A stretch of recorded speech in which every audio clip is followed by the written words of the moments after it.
everyone, and welcome back to another episode of Making a Difference in Mental Health. I'm your host, Danielle Young. And I'm your co-host, Wendy Grier. Hi, everyone. Hi, Wendy. Hi, Danielle. We have a very special guest today, Mr. Kyle O'Connor, who is the psychiatric mental health nurse practitioner here at ABH for the Greenbelt, Maryland office. We're so excited to have him here today. Hi, Kyle. Hi, Kyle. Hi, Wendy. Hi, Danielle. Thank you so much for having me. I'm very excited about this. We're excited. I do miss seeing your face in the office, but it's still it's really COVID. exciting to we're still in COVID, but it's exciting to connect, and we have some really special topics that we want to talk about with you today. So let's get started, right? Right. So today's topic, we're going to talk about trauma. It's very fitting. But before we get into that, Kyle, tell us a little bit about yourself, your background. How did you get into mental health and with ABH? Okay, so I first started as pursuing my degree to become a registered nurse. So I received a Bachelor of Science of Nursing so I could become a floor nurse, and went into mental health hospitals. I was part of the Yale New Haven health system. I worked on a geriatric, psychiatric inpatient floor, so older adults, managing end of depression, anxiety, Alzheimer's, the gamut of mental health disorders, bipolar, schizophrenia, and I was also on child and adolescent inpatient units. And at that time too, I was getting my master's degree to become a nurse practitioner. During my undergrad field and studies, we had to do rotations on med surg, obstetrics, geriatrics, community health nursing, and one of the most pervasive aspects of doing all the rotations was that mental health did not discriminate, that it was in every single field, every single unit I was on, that emotional, social dynamic and aspect of just psychiatry was present, whether it was a mom, child, teenager, older adult. I really was able to see that it was a through line through all of the experiences I had. And it really had me interested in pursuing a higher degree so I could provide more than bedside nursing. Well, I did find that very rewarding too. Mm-hmm.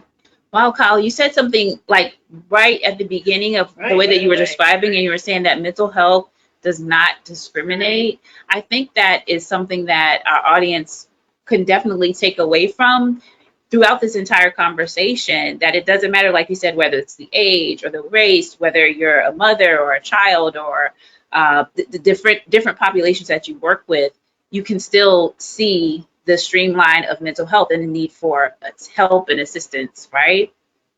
Absolutely. And on a personal note too, that I was very much driven not only from a personal aspect with anxiety, depression, but I am from, and something too that I will openly talk about too, because it's very close to my heart, being from Newtown, Connecticut, where the Sandy Hook school shooting. And that was really impactful for me at the time of my studies, that it made me want to try to make a difference where I could. Right. And so you lead right into our next question about what actually drew you to psychiatry. And, I do want to thank you for sharing that bit of information that is quite personal, but it's so relevant to today. Right. I mean, can you go a little bit into more detail about what drew you to psychiatry, but also because we're in this time where trauma, I mean, we're just seeing it perpetuated as a result of events that are happening even with our clients and, in the news. Can you tell us about what drew you to psychiatry, and then kind of give us your take on trauma in layman's terms? So in general, what was most impactful was how it wasn't just an individual person that was impacted. It was an entire community. Our entire town had some degree of a personal connection. It's a fairly small town, very close-knit community. But talking with our patients, that they are seeing traumatic things or having these events, whether it's community violence, whether it's in the home, it's an involvement of foster care or DSS agencies involved, that it's so prevalent and all around us, and to not acknowledge that, it does a disservice to overall healthcare outcomes too. Mm-hmm. Now, how I would describe trauma though, and because we've had conversations in the office of what would constitute trauma versus a traumatic experience, or maybe a formal diagnosis of PTSD. So that's post-traumatic stress disorder, part of our DSM classification and diagnostic statistical manual, where I tend to describe it as the 3 E's. So that would be the event, the experience, and then the effects. So meaning too that the circumstances that cause the trauma is the event. Then there's the experience. An individual has a unique, every person that would go through an event would have an individualized, unique experience of that event that determines whether or not those circumstances is traumatic to them.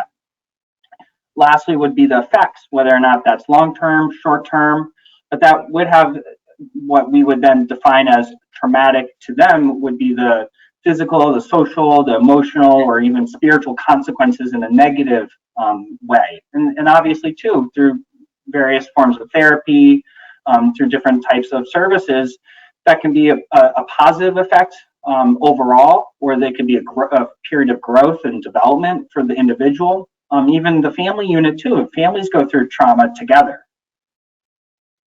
So Kyle, I'm really glad you took time to break that down, because I think that's a diagnosis currently that's being thrown around so much to describe everything. Oh, this person has PTSD. This is PTSD. This is PTSD. So I think for our audience and our colleagues, that was a good description of the event, the experience, and the effects, so people have a better understanding of really what PTSD is. You know, these terms are diagnostic terms, sometimes get overuse, right?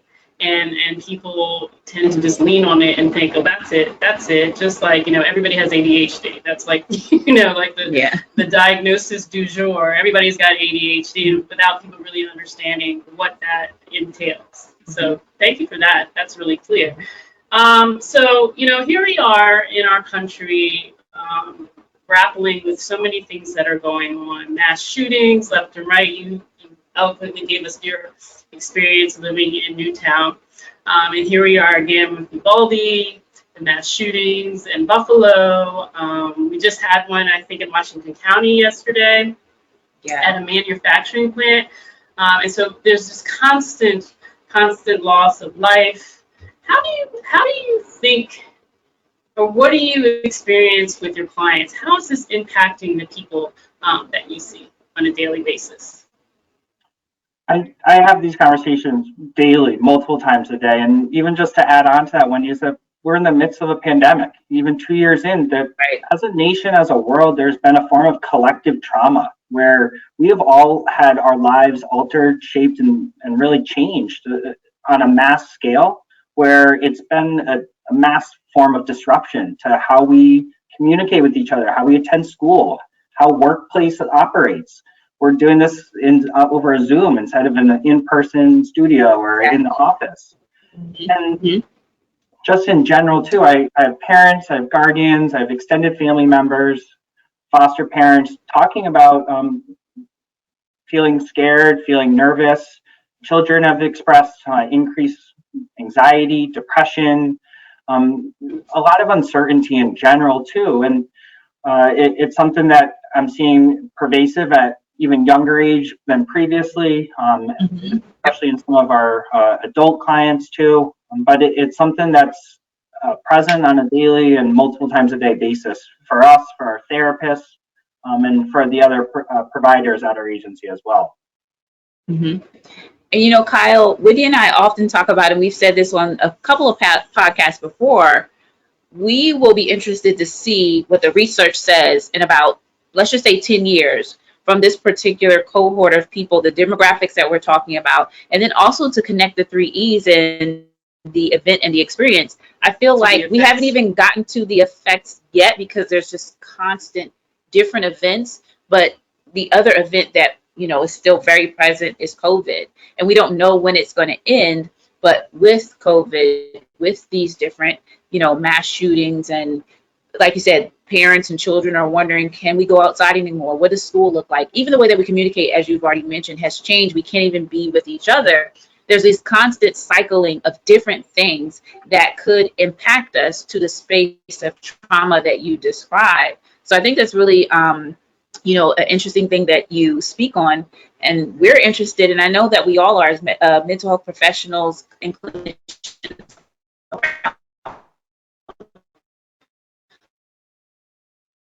are in being able to happen in the next 10 years. Yeah, I mean, absolutely. These are, I think, unprecedented times, and safety is paramount, and everybody's trying to figure it out on their leisure time and their professional lives. Like, how am I going to be safe? Broke my heart this week when one of my therapists that I supervise was telling me, just an elementary school child, thinking, I'm not going to live like past fourth grade. Like, how do we get here? How do we get here? So that's a whole nother podcast, right? Yeah. But anyway, going forward, Kyle, what's the best course of treatment? Like, what are you doing as a nurse practitioner in psychiatry? What do you find yourself having to reach into your skill sets to try to help your young clients and family caregivers cope with all of this?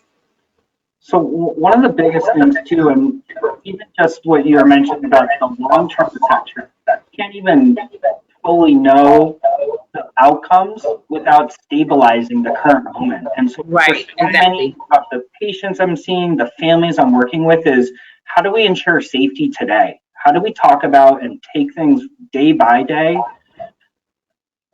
and really just ensure, and that's one of the biggest talking points when we are dealing with children that are expressing this, Wendy, to you, to the therapist, they're expressing it to teachers of a fear of going to what should be a safe place, getting their education, going to school, going to any place out in the community, and given all the events that there's so many in Buffalo, Uvalde, and just parts of our everyday life that can be disrupted, whether it's gun violence, whether it's the pandemic in general too. People have a heightened sense of fear. There's a certain hypervigilance of looking over their shoulder at time. And really what we're trying to work through and try to promote, at least through my practice, is trust. It's collaboration with other providers. It's collaboration with our members of the community, whether that's our mentoring, those are our teachers, school-based programs.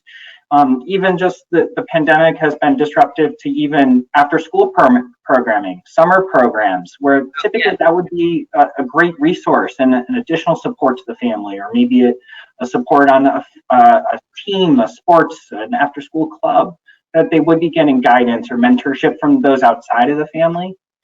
And really just trying to make sure we can connect them with the adequate resources that they so desperately need. Absolutely. Yeah. You and I always on the same page. I know. Yeah. I mean, I was just thinking while you're talking,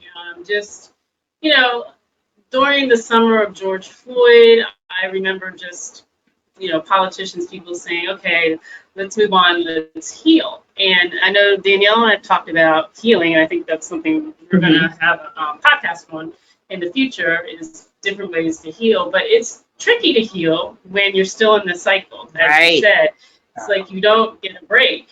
And right when you feel you're getting a break and you're starting to try to recover, then it's the next tragedy. And I don't have an answer to that. I'm just pointing it out that that's a big challenge for all of us in mental health, is how to, give our clients hope, really, and get them to believe in some type of healing as we move forward. Right. And you point out something really good too, Kyle, and Wendy touched on it. When are we going to be able to stabilize? Stabilize, and then you said ensure, safety. When are we going to be able to ensure safety? And I think that's one of the challenges that we have in our field, especially right now when the events, the cause and the effect of the events and the pervasiveness of experiencing just, mental health aspects, especially with others who otherwise would have never, we probably would have never seen them before. They're having pretty much like COVID responses or trauma responses to what's happening, where otherwise they would be able to cope and use their coping skills on a daily basis without needing assistance to manage it from mental health professionals. So This is a very good conversation. Well, and one of the biggest trends I've seen is just the use of and the utilization of emergency resources, where that has it's always been something that we have had as our in our tool belt or our toolkit, but the use of that has increased dramatically over the last 2 years. We're doing a lot more consultation with emergency physicians, a lot of crisis response, trying to collaborate too with mobile crisis, and our therapists out in the field that are doing that hard work day in and day out. Yes. Right. So I was going to say, it's like people, you cope, and then you can't cope anymore. And I think that's, everybody's exhausted their, coping skills that they know of, and they're searching for, new and inventive ways to continue to cope through that. So that's a big challenge for us in this field. Right. But, we're up for it. Right. And because Wendy brings up the point about feeling exhausted, we're actually coming down to the close of our interview, where we just want to know, just from your space, what type of advice would you actually give our colleagues who may be experiencing or trying to at least manage their mental health and the demands of this field when we kind of feel exhausted? What would you say is a good way to kind of refill or refresh or even heal? Yeah, recharge. What would you say, even with the negative influx of information and things that come in, what would your advice be to some of our colleagues? And I know too, this is another term that is, I think, overused in some regard, but self-care and what that might mean is something that is defined individually so differently. And when I talk to patients, I talk to the caregivers, the providers, therapists, colleagues too, from graduate school or from my hometown, that we talk about is finding what works for you, and that you cannot know something's going to work unless you try. Whether that's turning off notifications from your phone, unplugging, going out in nature, exercising, changing up or trying to improve your diet, your nutrition. I think too, engaging in activities that are sometimes not even grounded in reality. That might mean escaping to a video game, finding a book series you enjoy, finding and connecting maybe with that inner child of creativity, of drawing again, or maybe writing, doing some poetry. And I think too, there's so much, there's so many resources out there that it almost seems overwhelming of like, try this new fad or try this one. But it's really kind of at the core of sometimes simple is better, and that it might mean too, really turning things off and just maybe going for that walk and enjoying some peace, whether that's through a guided meditation, whether that's through your own spiritual connection or your own faith, but sometimes enjoying and trying to really bask in silence, or maybe even just just get out and kind of experiencing really the IRL, like in real life. It sometimes might mean disconnecting from the online world, or because so much of what the pandemic brought upon was a need to connect virtually or a need to connect online. And certainly there are benefits and positives of that, but it can't always be that. And that we need to sometimes be here and be present. And a lot of my practice is an integration of a fairly holistic approach of mindfulness, of really trying to reduce stress on so many different fronts. So I talk to therapists and our colleagues at ABH all the time about it's okay to take a break. It's okay to not respond to that email. You need to set limits for yourself and for others, because that's how you maintain your sanity. Because if you don't, that burnout and exhaustion is going to be so soon and so fast that it's going to drive people away and really escape. You're going to really, in a way, kind of turn off from why you're here in this field or why you are trying to help people, and really kind of run away from maybe those core original desires to help other people and connect with other people. Kyle, I noticed too, when you are in the office, you do take a great break. You go out and you walk, right? I do. Walk around the building area where we are, just to, get out, you know, stop looking at your computer or, you know, get a break from seeing a client to recharge. So I just wanted to, you know, mention that even in your workspace, you can create a space of, you know, resting and recharging and trying to bring your stress down so that you can, you know, power through the rest of your day. So I like that. Kyle, I was laughing because, I mean, I love that you mentioned it for our audience. I mean, we have a number of things: writing, reading, being creative, painting, you know, exercise, nutrition. And, you know, Kyle, as you talked about, definitely the desire to reconnect, even if it's virtually. But I kind of feel like some of the things that we mentioned normally, or would have maybe 20 years ago, have just been instant, or would have just been natural to go to. But because we're living in such a instant push of a button, I want it now, like instant gratification generation, it really is hard to sit down to allow the self-care to take place, because it does take time to come down from the day. It does take time to come down from the busyness, and that little bit of time that we may have in between lunch, you know, you really want to value that. And so it kind of feels like it's like back in the day type stuff to go for a walk, or, you know, sit in the car. And I chuckle because I oftentimes tell my sister, you know, after a long day of either clients, and I work for the community schools program where you're with kids all day, I want to drive home in silence. But not only do I just want to drive, I want to ride. I want to just enjoy the ride home. I want to look at the trees, you know, look at the sky. I might not need any audio or radio or anything like that. When I come home, I want to put in the practice of letting there just be 30 minutes of silence. Not because I'm upset with, you know, this one or that one, but it's almost like the reset or the recharge. And like I said, maybe 20 years, 30 years ago, that would have been normal. That would have been fine. But the instant gratification of, I need self-care now, I need to feel better now. Instant.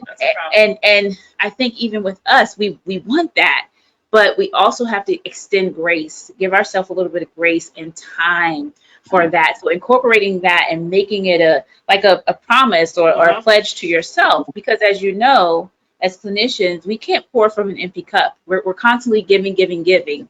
When do we take our time to refill, you know? Yeah. And I think too, and I mentioned notifications, and you mentioned too that we live in such an instant gratification type world that having patience, having gratitude for what is, and even an enjoyment and a pleasure of simple things. So you mentioned your drive home, turning the radio off, even lowering the window and experiencing the sensory of the wind on your face, or you've got the sunroof, like open that up. And that's why too, so I enjoy my walks a lot, because I hear the surroundings, the birds chirping, even the busyness of traffic, because it allows me to connect with others, and gets me out of my own head in a way too. And that's why too, even a fantasy novel that I'm enjoying, it allows me to escape and something very random that is not necessarily grounded in the current news or the notification that something unfortunate did happen. It allows me to take that break that really does allow that recharging. And I do like that expression. You can't pour from an empty cup, and we are not this unlimited waterfall. We have limits, and that's why too, setting your own is so vital for all of us. Wow, wonderful tips. I personally don't like to talk to anybody when I drive home. I talk all day long. I don't want to talk to you. And then when I get home, I'm like, let me grab the dog and just go for I love this watching my dog do, dog things, sniffing, chasing a squirrel, all of that, just, simple things, as you said earlier, Kyle, simple things, but it brings a lot of pleasure, makes it, puts a smile on my face, I laugh. So, but I just thought I'd throw in there, like, I don't really talk about talking too, but actively listening can be very tiring, because you're very much, you have to be present in conversations with our patients, with our clients, and with our colleagues too, because you want to be laser focused, sharp. But when you need to, it's okay to take that break, and just to zone out is okay at times. I really try to have no fear. Absolutely. Well, Kyle, we thank you so much for joining us. You gave us so much information and just very insightful, and even sharing some personal stories and providing as much psychoeducation for our listeners, and just reminders for some of our clinicians to take care of yourself. Self-care is very important. It looks different for everyone, but it's still very important. I'm so glad to have had you on the show today. Again, thank you for coming by. Wendy, any last words? Yeah, thank you, Kyle. You set the stage because this is a 2-part series on trauma. So we're going to have another guest come through the podcast and talk a little bit more from a different angle around trauma. But we are so delighted that you were able to join us this afternoon, and we appreciate you so, and we love you here at the Greenbelt office. Well, thank you so much. I appreciate you too, and I'm grateful to be part of this, and also to share too my insights, degrees of expertise. But I try as much as I can, and I just really appreciate the opportunity in this space. Always. Well, we thank you for coming by, yes. Kyle. My name is Danielle Young with my co-host. I'm Wendy Grier. This is Making a Difference in Mental Health, where we're always making a difference in mental health. See you next time. Take care. Stay safe.